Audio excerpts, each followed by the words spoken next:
lalu nanti dipotong-potong apa-apa, paling kamu sebentar lagi keluar.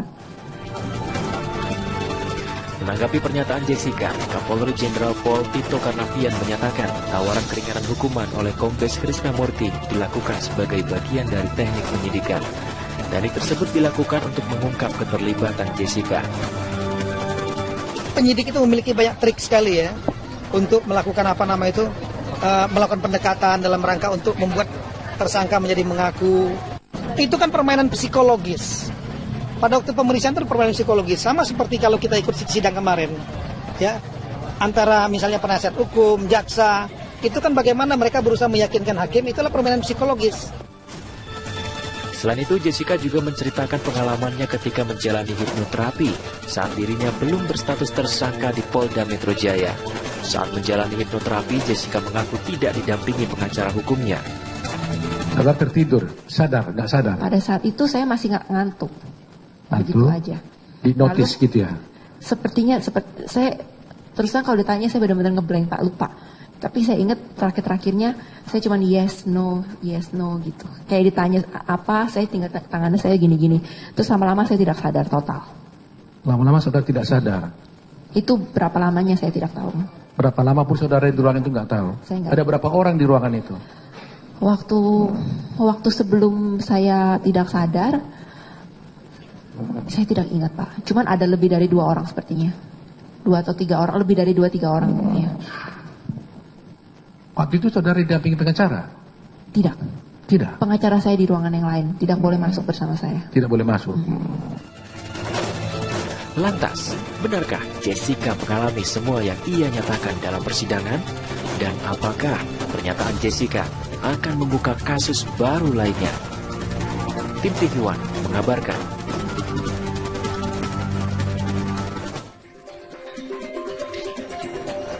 Perlu nggak sih sebetulnya disampaikan pernyataan tersebut di persidangan gitu loh? Ya namanya diperiksa ya, apapun cara penyidik pasti akan melakukan hal tersebut begitu ini. Iya. Masih terkait dengan kasus yang sedang dihadapi atau tidak sih pernyataan-pernyataan? Masih terkait dengan kasus yang dihadapi pada saat menjalani pemeriksaan di Polda Metro Jaya seperti itu. Saya ingin ke Pak Beni dan juga nanti Mas Reza ya, sudah hadir bersama kita pagi ini. Pak Beni, penyidik melakukan hal tersebut itu sah-sah saja begitu Pak?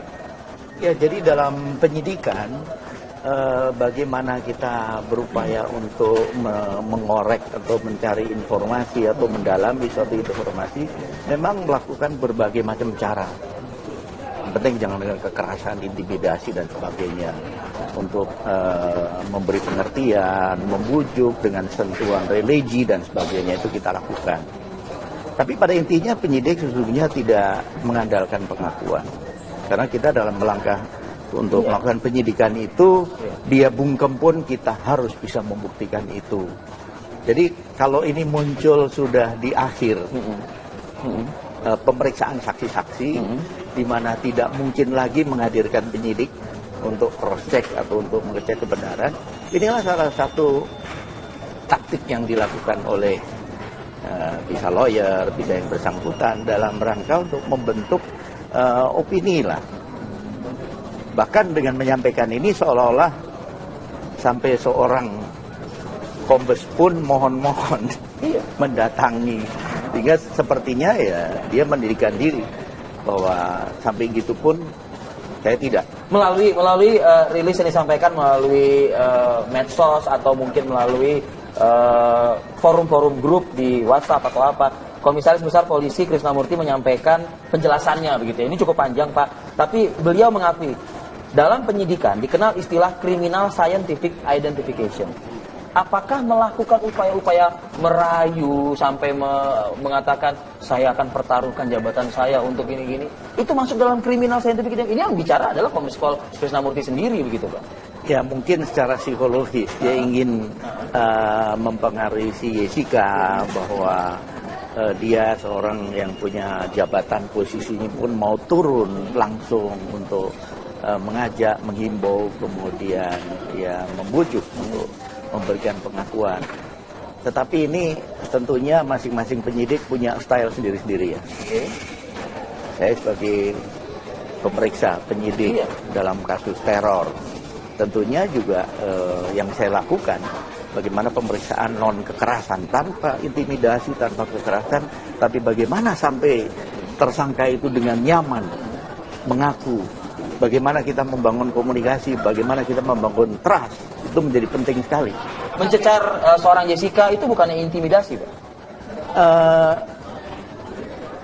Tergantung mencecarnya itu bagaimana. Kalau mencecarnya itu dengan tekanan-tekanan yang membuat dia kemudian merasa tertekan, nah ini kembali subjektivitas ya.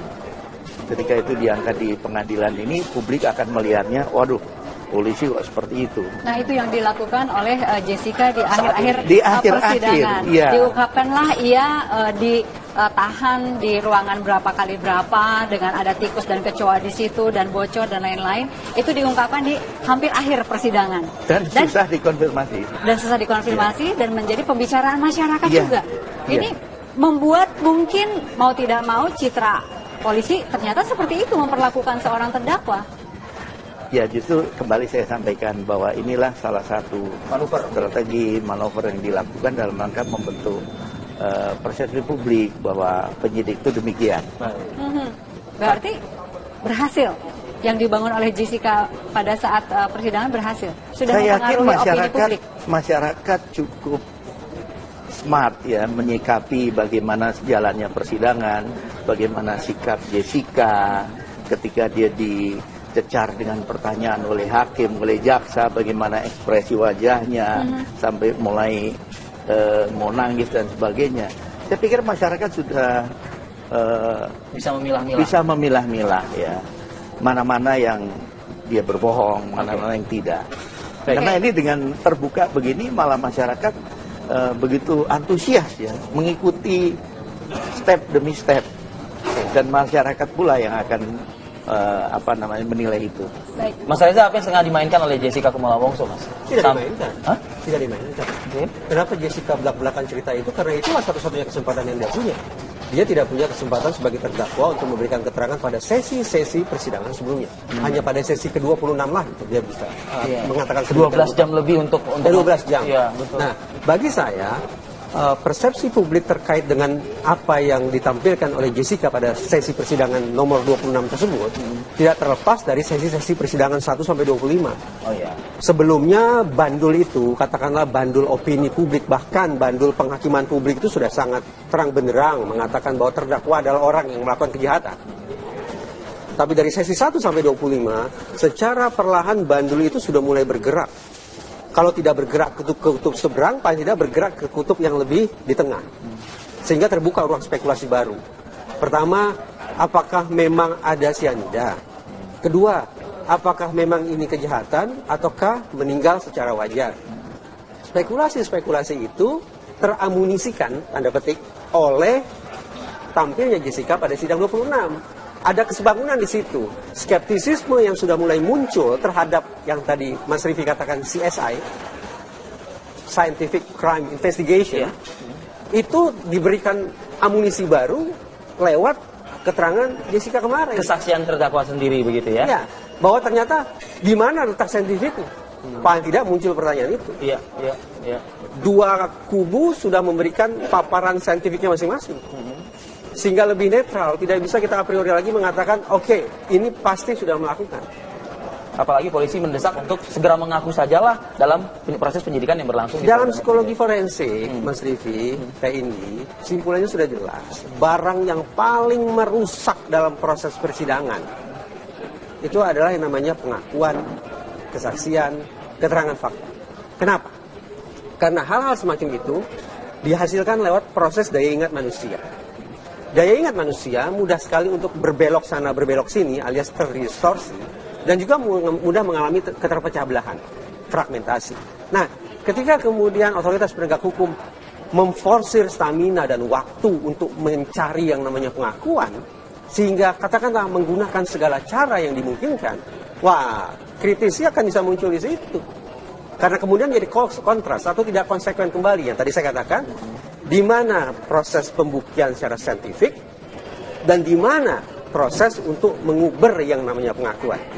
Kalau kita bersepakat bahwa yang namanya pengakuan tidak begitu penting, tadi Pak Beni juga mengatakan demikian, maka menurut saya justru tidak perlu memforsir atau menghabiskan waktu, menghabiskan stamina terlalu banyak pada yang namanya mengubah kesaksian atau pengakuan. Oke, kalau bicara soal bandul, sekarang bandul ini sangat penting untuk hakim.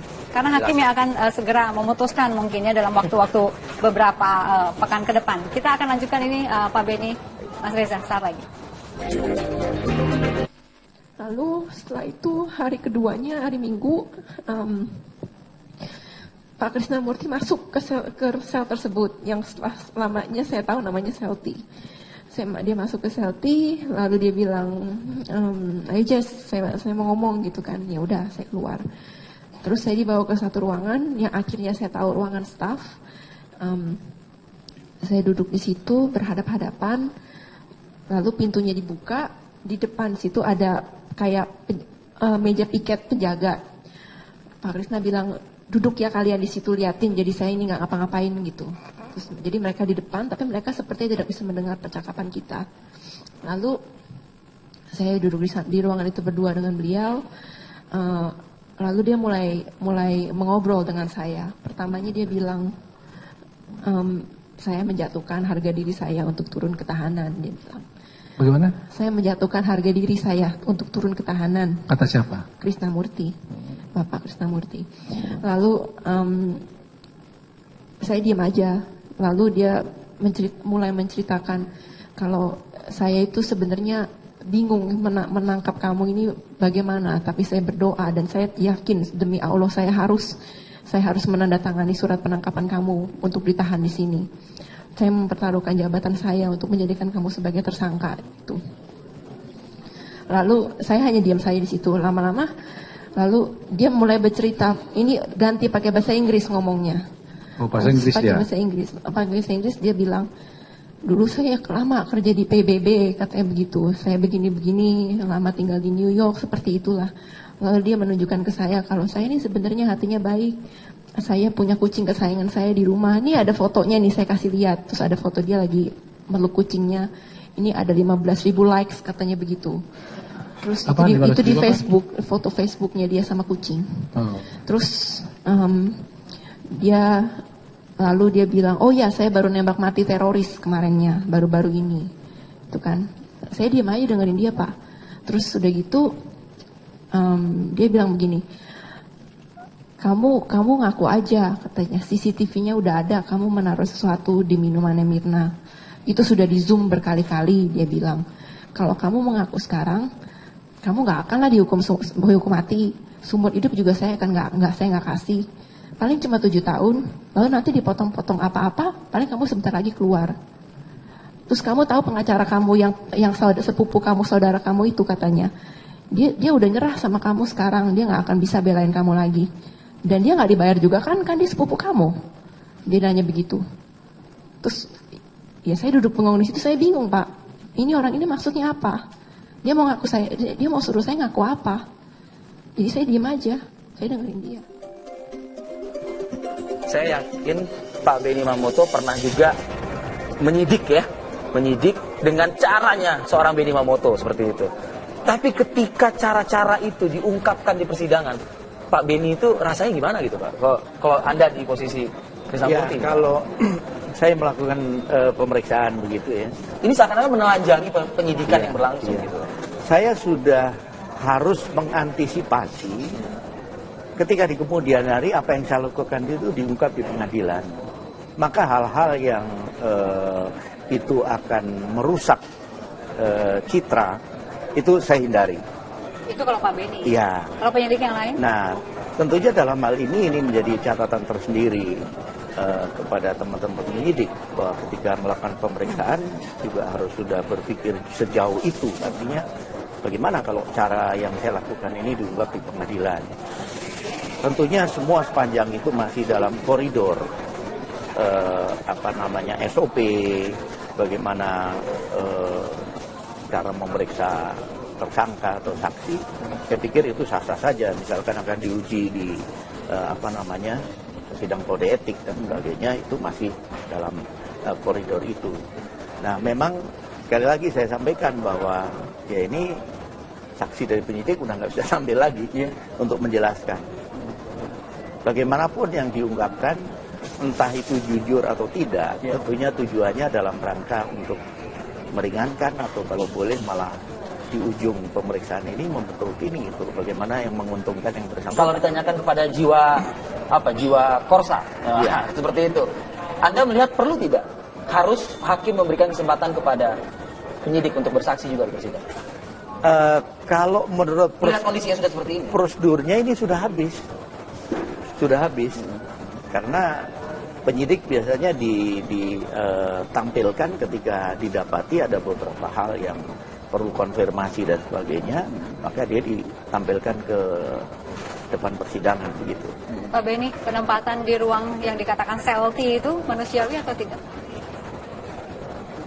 Kalau menurut saya sebenarnya seandainya benar itu tidak perlu terjadi lah. Itu Pak Beni masih mengatakan seandainya benar. Berarti harus ada ruang konfirmasi dari penyidik. Harusnya ada ruang konfirmasi yang disebut mana fotonya ditunjukin. Kalau perlu lawyernya diajak untuk melihat dan sebagainya. Supaya jangan opini publik itu terbentuk. Dan sekarang nampaknya sudah terbentuk opini publik. Ya, kita melihat seperti itu di media sosial itu yang terjadi. Bukan lagi bicara substansi perkaranya, tetapi sudah bergeser. Atau jangan-jangan di dunia penyidikan, begitu ya, di dunia serse, reskrim atau apapun penyebutannya, itu adalah bagian dari membuat orang supaya kooperatif, mengaku, ditempatkan di tempat yang tidak nyaman sehingga dia akan hands up, menyerah dan sebagainya.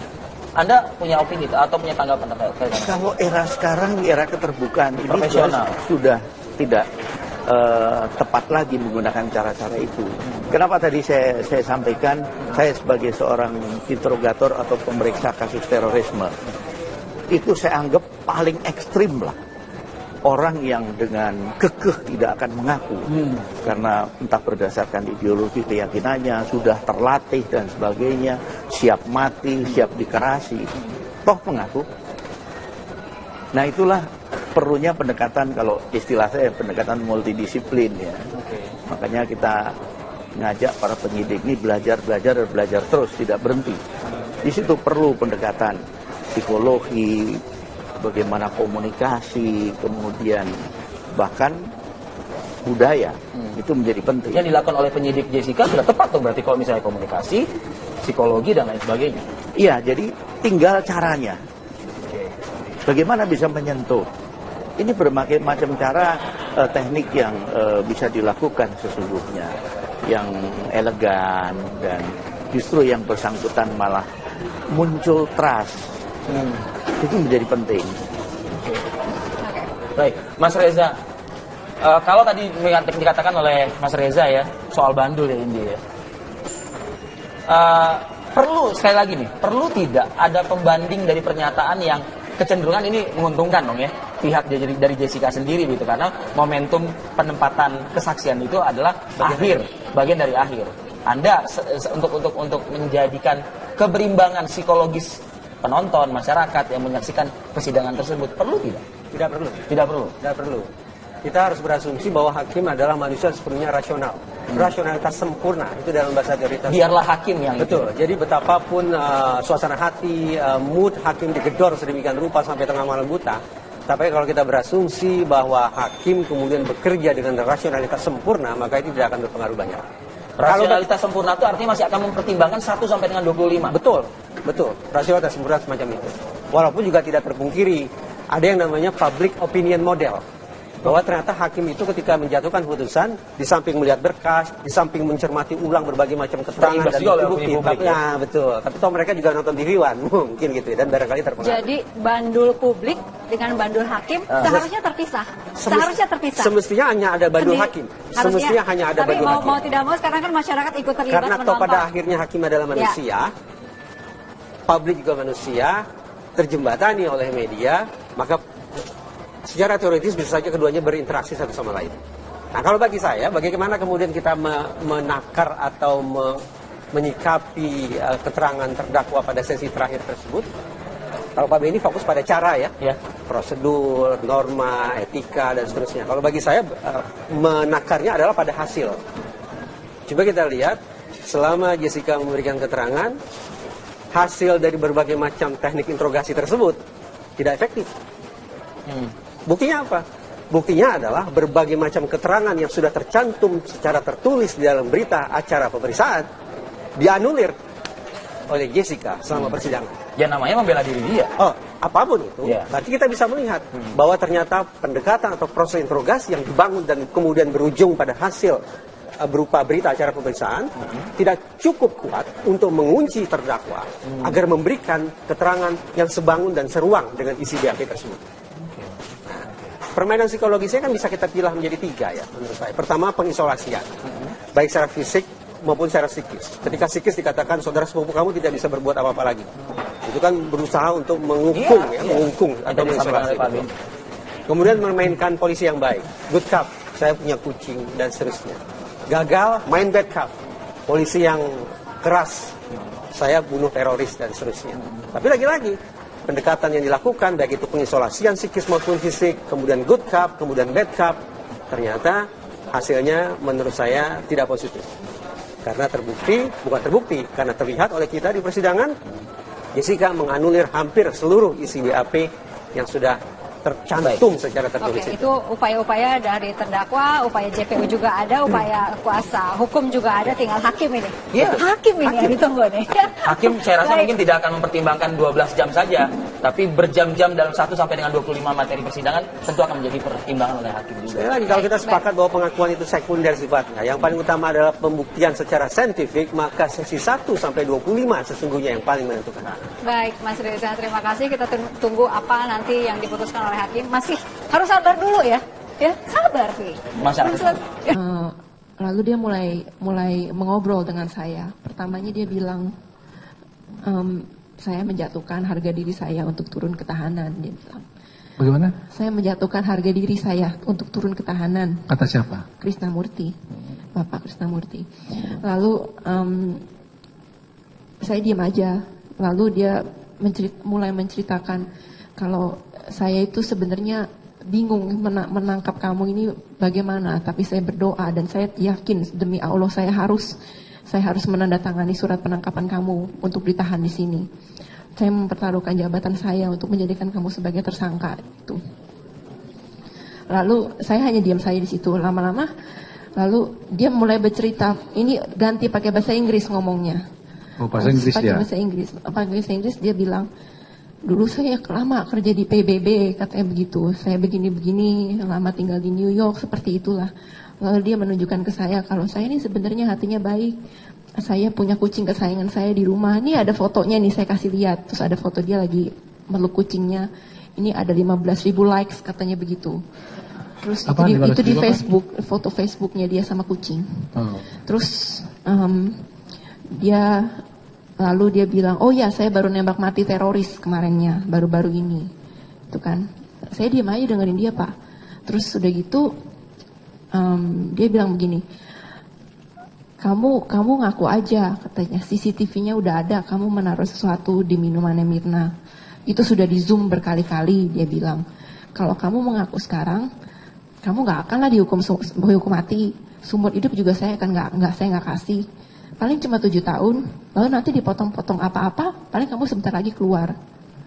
Terus kamu tahu pengacara kamu yang sepupu kamu, saudara kamu itu katanya, dia udah nyerah sama kamu sekarang, dia nggak akan bisa belain kamu lagi. Dan dia nggak dibayar juga kan dia sepupu kamu. Dia nanya begitu. Terus, ya saya duduk bengong di situ, saya bingung Pak. Ini orang ini maksudnya apa? Dia mau suruh saya ngaku apa? Jadi saya diam aja, saya dengerin dia. Saya yakin Pak Benny Mamoto pernah juga menyidik dengan caranya seorang Benny Mamoto seperti itu. Tapi ketika cara-cara itu diungkapkan di persidangan, Pak Benny itu rasanya gimana gitu Pak? Kalau Anda di posisi Krisnamurti? Ya, kalau saya melakukan pemeriksaan begitu ya. Ini seakan-akan menelanjangi penyidikan yang berlangsung gitu. Saya sudah harus mengantisipasi ketika di kemudian hari apa yang saya lakukan itu diungkap di pengadilan. Maka hal-hal yang itu akan merusak citra itu saya hindari. Itu kalau Pak Benny. Iya. Kalau penyidik yang lain? Nah, tentunya dalam hal ini menjadi catatan tersendiri. kepada teman-teman penyidik bahwa ketika melakukan pemeriksaan juga harus sudah berpikir sejauh itu. Artinya bagaimana kalau cara yang saya lakukan ini diungkap di pengadilan. Tentunya semua sepanjang itu masih dalam koridor SOP, bagaimana cara memeriksa tersangka atau saksi. Saya pikir itu sah-sah saja, misalkan akan diuji di sidang kode etik dan sebagainya, itu masih dalam koridor itu. Nah, memang sekali lagi saya sampaikan bahwa lalu nanti dipotong-potong apa-apa, paling kamu sebentar lagi keluar. Menanggapi pernyataan Jessica, Kapolri Jenderal Pol Tito Karnavian menyatakan tawaran keringanan hukuman oleh Kombes Krisnamurti dilakukan sebagai bagian dari teknik penyidikan. Teknik tersebut dilakukan untuk mengungkap keterlibatan Jessica. Penyidik itu memiliki banyak trik sekali ya untuk melakukan melakukan pendekatan dalam rangka untuk membuat tersangka menjadi mengaku. Itu kan permainan psikologis. Pada waktu pemeriksaan itu permainan psikologis, sama seperti kalau kita ikut sidang kemarin, ya, antara misalnya penasihat hukum, jaksa, itu kan bagaimana mereka berusaha meyakinkan hakim, itulah permainan psikologis. Selain itu, Jessica juga menceritakan pengalamannya ketika menjalani hipnoterapi saat dirinya belum berstatus tersangka di Polda Metro Jaya. Saat menjalani hipnoterapi, Jessica mengaku tidak didampingi pengacara hukumnya. Saudara tertidur, sadar, nggak sadar? Pada saat itu saya masih nggak ngantuk. Begitu aja. Di notice gitu ya? Sepertinya, saya terus terang kalau ditanya saya benar-benar ngeblank Pak, lupa. Tapi saya ingat terakhir-terakhirnya saya cuma yes no gitu. Kayak ditanya apa, saya tinggal tangannya saya gini-gini. Terus lama-lama saya tidak sadar total. Lama-lama saudara tidak sadar? Itu berapa lamanya saya tidak tahu. Berapa lama pun saudara di ruangan itu nggak tahu? Saya nggak Ada tahu. berapa orang di ruangan itu? Waktu sebelum saya tidak sadar, saya tidak ingat Pak. Cuman ada lebih dari 2 orang sepertinya. 2 atau 3 orang, lebih dari 2-3 orang. Ya. Waktu itu saudara didampingi pengacara? Tidak. Tidak? Pengacara saya di ruangan yang lain. Tidak boleh masuk bersama saya. Tidak boleh masuk? Lantas, benarkah Jessica mengalami semua yang ia nyatakan dalam persidangan? Dan apakah pernyataan Jessica akan membuka kasus baru lainnya? Tim TV One mengabarkan.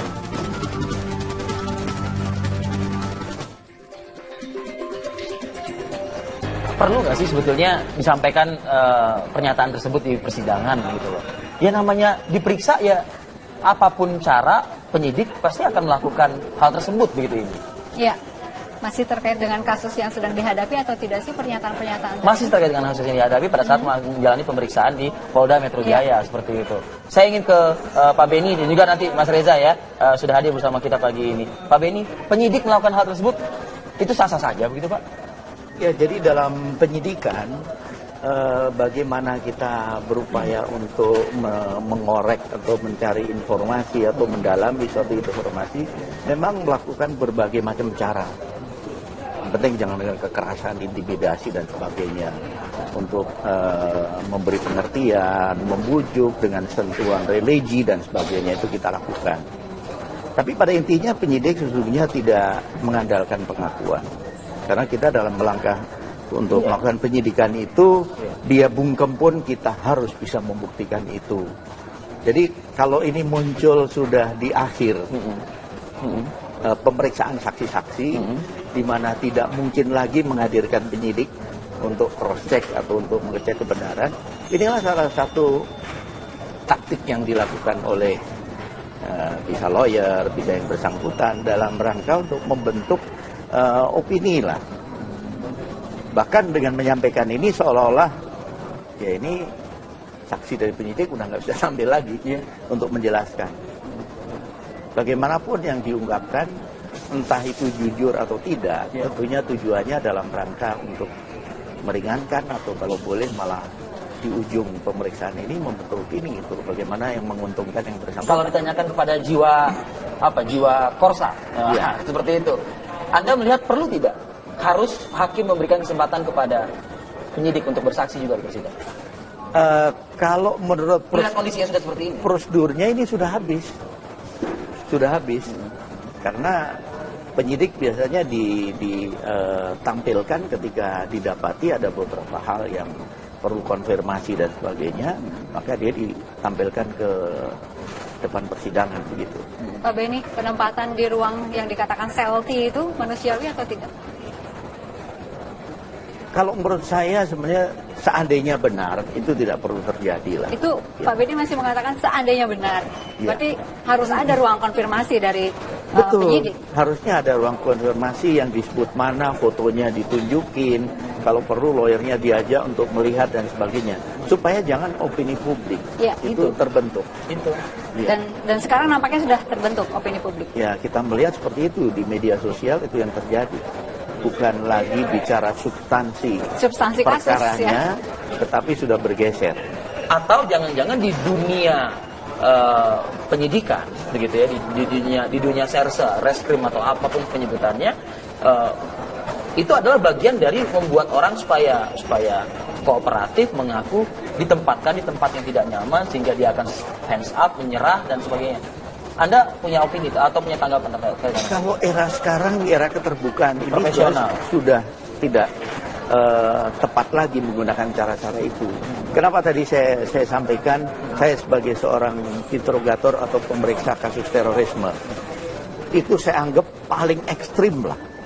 Orang yang dengan kekeh tidak akan mengaku karena entah berdasarkan ideologi keyakinannya, sudah terlatih dan sebagainya, siap mati, siap dikerasi, toh mengaku. Nah itulah perlunya pendekatan, kalau istilah saya pendekatan multidisiplin ya. Makanya kita ngajak para penyidik ini belajar terus, tidak berhenti. Di situ perlu pendekatan psikologi, bagaimana komunikasi, kemudian bahkan budaya, itu menjadi penting. Yang dilakukan oleh penyidik Jessica sudah tepat tuh berarti kalau misalnya komunikasi, psikologi dan lain sebagainya. Iya, jadi tinggal caranya. Bagaimana bisa menyentuh. Ini berbagai macam cara, teknik yang bisa dilakukan sesungguhnya, yang elegan dan justru yang bersangkutan malah muncul trust. Itu menjadi penting. Baik, Mas Reza, kalau tadi dikatakan oleh Mas Reza ya soal bandul ya Indi ya, perlu sekali lagi nih, perlu tidak ada pembanding dari pernyataan yang kecenderungan ini menguntungkan dong ya pihak dari Jessica sendiri gitu, karena momentum penempatan kesaksian itu adalah bagian dari akhir. Anda untuk menjadikan keberimbangan psikologis penonton, masyarakat yang menyaksikan persidangan tersebut, perlu tidak? Tidak perlu. Tidak perlu. Tidak perlu. Sampai seorang kombes pun mohon-mohon mendatangi, sehingga sepertinya ya dia mendirikan diri bahwa sampai gitu pun saya tidak. Melalui rilis yang disampaikan melalui medsos atau mungkin melalui forum-forum grup di WhatsApp atau apa, Komisaris Besar Polisi Krisnamurti menyampaikan penjelasannya begitu. Ini cukup panjang Pak, tapi beliau mengakui dalam penyidikan dikenal istilah criminal scientific identification. Apakah melakukan upaya-upaya merayu sampai mengatakan saya akan pertaruhkan jabatan saya untuk ini-gini, itu masuk dalam criminal scientific identification? Ini yang bicara adalah Kombes Pol Krisnamurti sendiri begitu Pak. Ya mungkin secara psikologis dia ingin mempengaruhi si Jessica bahwa dia seorang yang punya jabatan, posisinya pun mau turun langsung untuk mengajak, menghimbau, kemudian ya membujuk untuk memberikan pengakuan. Tetapi ini tentunya masing-masing penyidik punya style sendiri-sendiri ya. Saya sebagai pemeriksa penyidik dalam kasus teror, tentunya juga yang saya lakukan bagaimana pemeriksaan non kekerasan tanpa intimidasi, tanpa kekerasan, tapi bagaimana sampai tersangka itu dengan nyaman mengaku, bagaimana kita membangun komunikasi, bagaimana kita membangun trust, itu menjadi penting sekali. Mencecar seorang Jessica itu bukannya intimidasi Pak? Tergantung mencecarnya itu bagaimana. Kalau mencecarnya itu dengan tekanan-tekanan yang membuat dia kemudian merasa tertekan, nah ini kembali subjektivitas ya. Ketika itu diangkat di pengadilan ini, publik akan melihatnya, waduh, polisi kok seperti itu. Nah, itu yang dilakukan oleh Jessica di akhir-akhir persidangan. Iya. Diungkapkanlah ia ditahan di ruangan berapa dengan ada tikus dan kecoa di situ dan bocor dan lain-lain. Itu diungkapkan di hampir akhir persidangan. Dan susah dikonfirmasi. Dan menjadi pembicaraan masyarakat juga. Ini membuat mungkin mau tidak mau citra polisi ternyata seperti itu memperlakukan seorang terdakwa. Ya, justru kembali saya sampaikan bahwa inilah salah satu strategi manuver yang dilakukan dalam rangka membentuk persepsi publik bahwa penyidik itu demikian. Berarti berhasil yang dibangun oleh Jessica pada saat persidangan berhasil. Sudah saya yakin masyarakat cukup smart ya menyikapi bagaimana jalannya persidangan, bagaimana sikap Jessica ketika dia dicecar dengan pertanyaan oleh hakim, oleh jaksa, bagaimana ekspresi wajahnya sampai mulai mau nangis dan sebagainya. Saya pikir masyarakat sudah bisa memilah-milah ya mana-mana yang dia berbohong, mana-mana yang tidak. Karena ini dengan terbuka begini malah masyarakat begitu antusias ya mengikuti step demi step, dan masyarakat pula yang akan menilai itu. Baik. Mas Reza, apa yang setengah dimainkan oleh Jessica Kumala Wongso, Mas? Tidak dimainkan. Tidak dimainkan. Kenapa Jessica belak-belakan cerita itu? Karena itulah satu-satunya kesempatan yang dia punya. Dia tidak punya kesempatan sebagai terdakwa untuk memberikan keterangan pada sesi-sesi persidangan sebelumnya. Hanya pada sesi ke-26 lah itu dia bisa mengatakan 12 jam lebih untuk 12 jam. Iya, betul. Nah, bagi saya persepsi publik terkait dengan apa yang ditampilkan oleh Jessica pada sesi persidangan nomor 26 tersebut tidak terlepas dari sesi-sesi persidangan 1 sampai 25. Oh ya. Sebelumnya bandul itu, katakanlah bandul opini publik, bahkan bandul penghakiman publik itu sudah sangat terang benderang mengatakan bahwa terdakwa adalah orang yang melakukan kejahatan. Tapi dari sesi 1 sampai 25, secara perlahan bandul itu sudah mulai bergerak. Kalau tidak bergerak ke kutub seberang, paling tidak bergerak ke kutub yang lebih di tengah. Sehingga terbuka ruang spekulasi baru. Pertama, apakah memang ada sianida? Kedua, apakah memang ini kejahatan ataukah meninggal secara wajar? Spekulasi-spekulasi itu teramunisikan, tanda petik, oleh tampilnya Jessica pada sidang 26. Ada kesebangunan di situ. Skeptisisme yang sudah mulai muncul terhadap yang tadi Mas Rifi katakan CSI, Scientific Crime Investigation, itu diberikan amunisi baru lewat keterangan Jessica kemarin. Kesaksian terdakwa sendiri begitu ya? Ya, bahwa ternyata di mana letak saintifiknya? Paling tidak muncul pertanyaan itu. Iya. Dua kubu sudah memberikan paparan saintifiknya masing-masing. Sehingga lebih netral, tidak bisa kita a priori lagi mengatakan, oke, ini pasti sudah melakukan. Apalagi polisi mendesak untuk segera mengaku sajalah dalam proses penyidikan yang berlangsung. Dalam psikologi forensik, Mas Rifi, TNI, simpulannya sudah jelas. Barang yang paling merusak dalam proses persidangan, itu adalah yang namanya pengakuan, kesaksian, keterangan fakta. Kenapa? Karena hal-hal semacam itu dihasilkan lewat proses daya ingat manusia. Daya ingat manusia mudah sekali untuk berbelok sana, berbelok sini, alias terdistorsi, dan juga mudah mengalami keterpecah belahan, fragmentasi.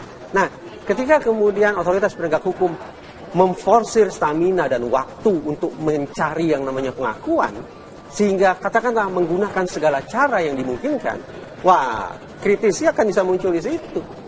Karena kemudian jadi kontras atau tidak konsekuen kembali yang tadi saya katakan, di mana proses pembuktian secara saintifik dan di mana proses untuk menguber yang namanya pengakuan. Kalau kita bersepakat bahwa yang namanya pengakuan tidak begitu penting, tadi Pak Beni juga mengatakan demikian, maka menurut saya justru tidak perlu memforsir atau menghabiskan waktu, menghabiskan stamina terlalu banyak pada yang namanya menguber kesaksian atau pengakuan. Oke, kalau bicara soal bandul, sekarang bandul ini sangat penting untuk hakim. Karena hakim yang akan segera memutuskan mungkinnya dalam waktu-waktu beberapa pekan ke depan. Kita akan lanjutkan ini Pak Beni, Mas Reza, saat lagi. Lalu setelah itu hari keduanya, hari Minggu, Pak Krisnamurti masuk ke sel tersebut yang setelah lamanya saya tahu namanya sel T. Dia masuk ke sel T, lalu dia bilang, ayo Jess, saya mau ngomong gitu kan. Ya udah, saya keluar. Terus saya dibawa ke satu ruangan yang akhirnya saya tahu ruangan staff. Saya duduk di situ berhadap-hadapan, lalu pintunya dibuka, di depan situ ada kayak meja piket penjaga. Pak Krisna bilang, duduk ya kalian di situ liatin, jadi saya ini nggak ngapa-ngapain gitu. Terus, jadi mereka di depan, tapi mereka sepertinya tidak bisa mendengar percakapan kita. Lalu saya duduk di ruangan itu berdua dengan beliau.